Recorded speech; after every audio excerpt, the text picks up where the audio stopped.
Our final speaker for today, and thank you, Jim and Susan, Rich and Susan. Our next speaker is Jim Anticil, who is the owner of the local business Marie's Movers. And Jim and Marie's Movers were recently honored with the 2023 Making a Difference Award by Safe Haven of Greater Waterbury. So please welcome to Justice Southbury, Jim Anticil.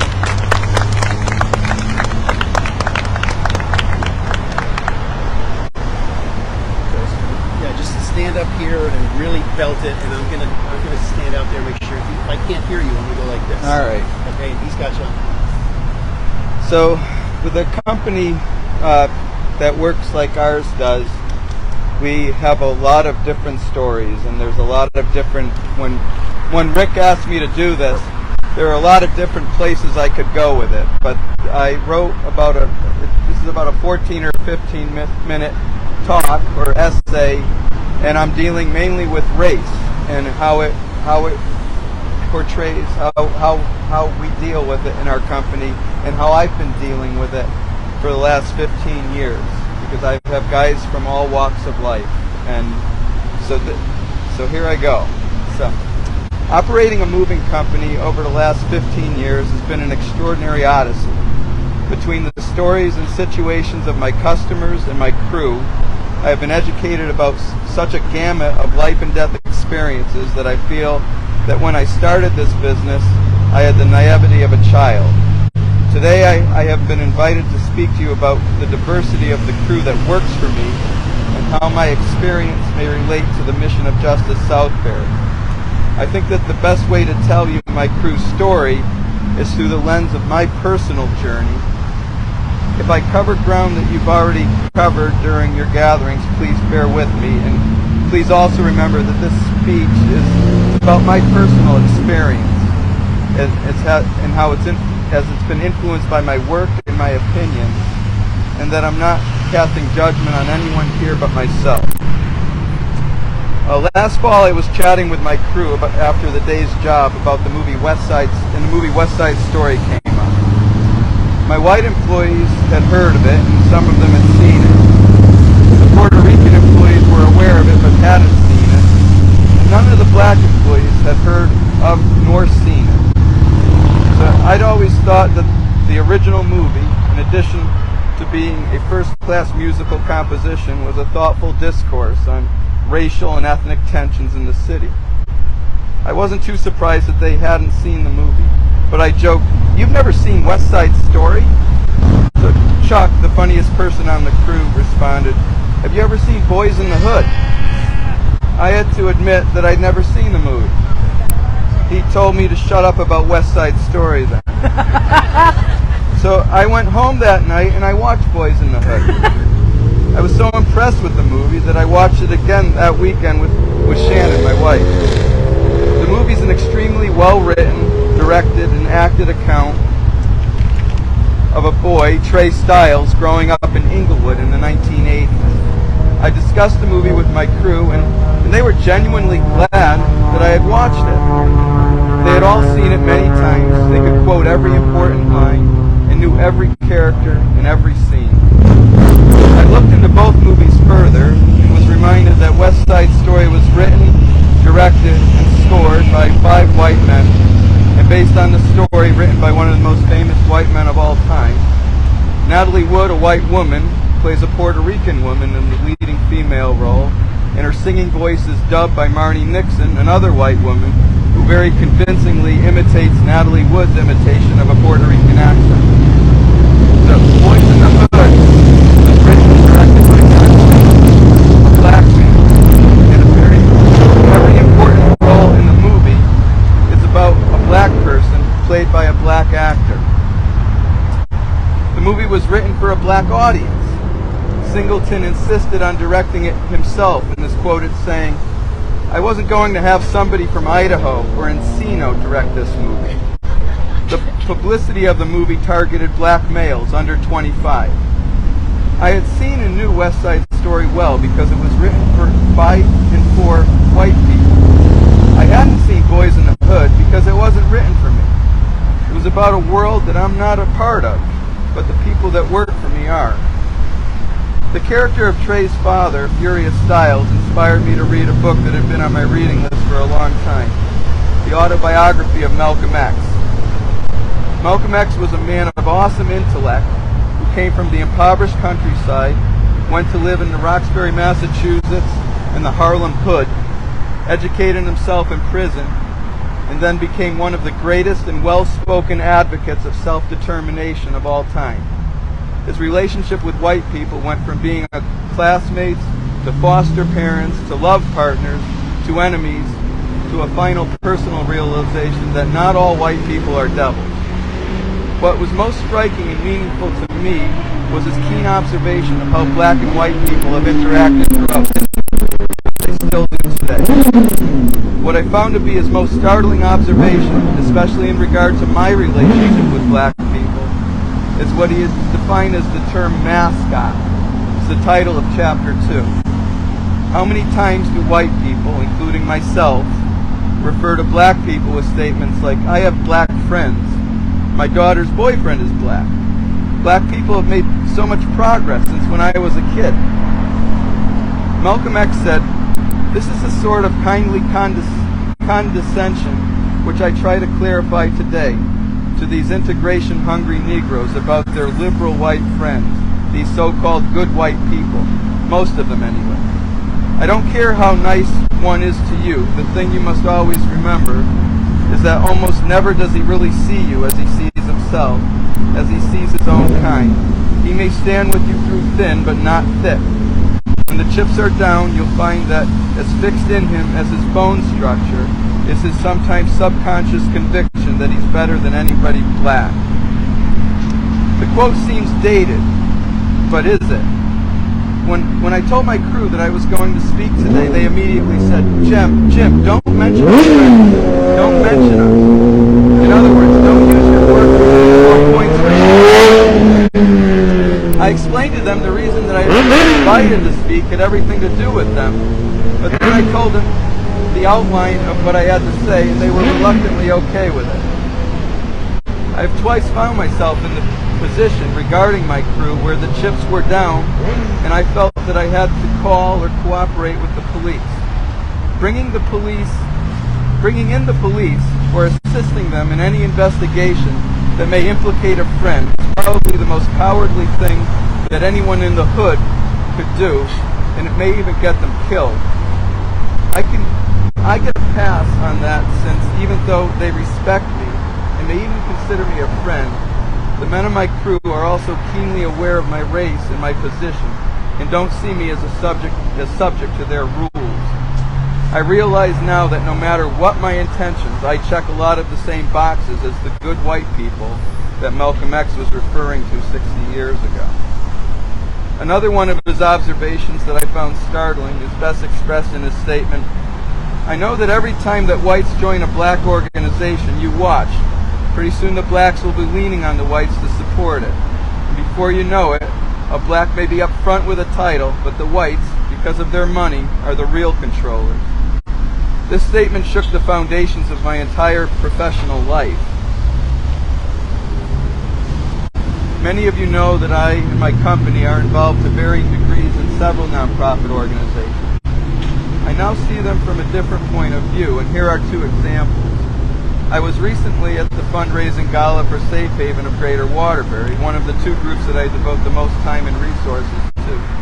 What struck me was that when I looked around the room of 200 people, everyone, with the exception of those sitting at one table and the wait staff, was white. When the director asked the staff at the Waterbury shelter to stand up, the table with the black women stood up. I've met many of Safe Haven's Waterbury clients, and they are almost all black or Hispanic.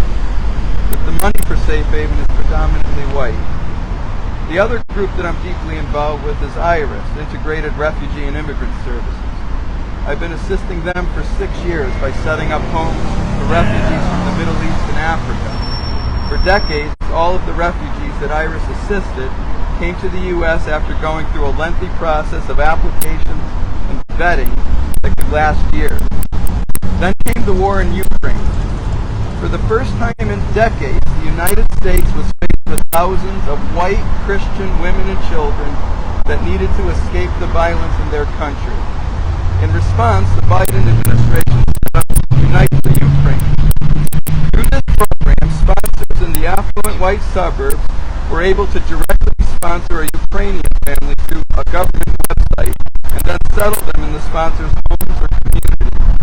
This program completed three of my most experienced men, who happened to be black, to the house for 2 days to pack and prep them, and then move out with the largest for the third. They were there, the office, to get a call from the customer expressing their unhappiness with the crew.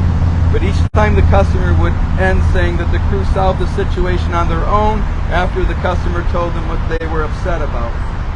Finally, I got a call from the realtor who the customer had called and complained to. When the crew got back, they insisted on not participating in the unload. The customers had been doing things like hiding in the hallway and peering into the rooms the guys were working in behind their backs. The customers obviously did not trust them. On the day of the unload, I sent a crew of 5 white men and 1 black teenager. The customer was so happy with them that they left us a 5-star review, and where they specifically said how happy they were with the second crew. The second crew unloaded most of the things into the basement and garage and were there for about 3 hours. They did about 1/5 of the work of the first crew.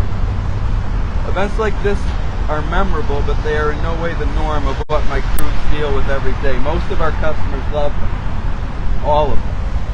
What I have finally come to realize is that when they are treated badly, whether it's my black or Spanish crew dealing with jobs like the one I just mentioned, or whether it is a Muslim employee putting his kids on the Waterbury bus while his Ukrainian neighbors are bused in the suburbs, good white people like me are in no way capable of accurately judging experiences that other people have been living through their whole life. I have often contemplated how to proceed with what my company has taught me over the years. What should I suggest in a gathering like this? One of my senior crew leaders told me, don't tell them to go out of their way to hire black people. Tell them to go out of their way to support black businesses, because in order to do that, they will have to go out of their way. What he meant by that, as he would put it, is if LeBron James applied to work on your team, his race would have nothing to do with your decision to hire him. He feels that the best applicants are quite often black and should naturally be hired. What he meant by going out of the way to support black businesses is that some of the best restaurants, clubs, and shops in Connecticut are black-owned, but are usually in the city in places where white people tend not to go. Over the past few years, I have attended baby showers, a funeral, and have frequented several black-owned restaurants in New Haven. It started the same way at my website story conference. I was trying to give you guys suggestions of places to go in New Haven and suggested Mamoun's Falafel. They threw back at me Sandra's Next Generation Soul Food on Congress Avenue, in the neighborhood where several of them grew up. I tried Sandra's one day, and it's the best restaurant food that I've ever had in Connecticut. Every couple of weeks, Shannon and I get takeout there, and we eat in their sidewalk patio in the summer. They don't have indoor dining. Another place we've gone is Jazzy's Cabaret on Orange Street. Jazzy's is more of a restaurant nightclub, and we spent the evening there listening to a jazz band that one of my guys is a bassist in. Besides great music, we had long conversations with the people we sat next to. A remarkable thing that I had never experienced before is how welcoming black people tend to be when you and your wife are the only 2 white people in the room. I know that the reverse is something that black people experience all the time, and I wonder if white people are as aware or as welcoming. I would like to tell one last story that affected me more profoundly than anything that I've mentioned so far. In January, one of the New Haven men who worked for me was killed in a car accident. He was a quiet, friendly man who was one of the most loyal, emotionally stable, and hardest workers I've ever had. When my business partner Karen and I found out that the family was collecting money to pay for a service and a repast, we offered to pay the bill. We thought that we owed it to him. His mother and girlfriend were very grateful. On the day of the funeral, we attended his service. I had church before. I'm not religious. I was raised Catholic. The service was the most beautiful religious experience I've ever had. Once again, my family and some of my crew were the only white people. As the ceremony began, a gospel band started playing background music. The preacher gave a sermon, and several different men and women got up and spoke and sang. The beauty of the music, the singing, the exclamations of the people around us brought out the greatest emotional release that I had ever felt in church. There was no place to kneel. I realize now that kneeling's a Catholic thing. You either sat or you stood when the feeling came over you. Later, after I had time to think about it, I became angry that I'd kind of been ripped off my whole young life. When I went to church, it was always something that I suffered through and hoped would end. This experience that people enjoy every Sunday in New Haven and other cities is something that I would normally have had to pay to experience, like at a concert. The day ended at the repast. It was held at a banquet hall. Shannon, Karen, and I were the only white people in the room of over 200. When we arrived, the food was being served buffet style. My employee's mother asked me to cut the line and be served. The only way she had to repay me for what we had done was to let me get served first. In order to do so, I, the only white man in the room, would have to cut in front of at least 50 other people. I did it as graciously as I could. And what was funny is that in retrospect, everyone there must have understood how I felt. They smiled, shook hands, hugged me, and told me how much the man who died cared for me. It was one of the most memorable events of my life. I think the easiest way to sum up everything that I have said is that the best way for there to be justice across racial lines is not with any one action, but to enter each other's world. Go to New Haven, go to Saunders, attend a Sunday service, look up other places across the state that are black owned and provide something that you would like. It's not charity. Black culture has some of the best food, music, and worship of any culture in the country, if not the world. Malcolm X pointed out correctly that charitable money is about control. All charities and churches will sacrifice their founding ideals in order to get the money they need to perpetuate the institution. The people that give most end up controlling it. What I have discovered is that if you believe in the ideals you need to physically participate to see them fulfilled. My way of physically participating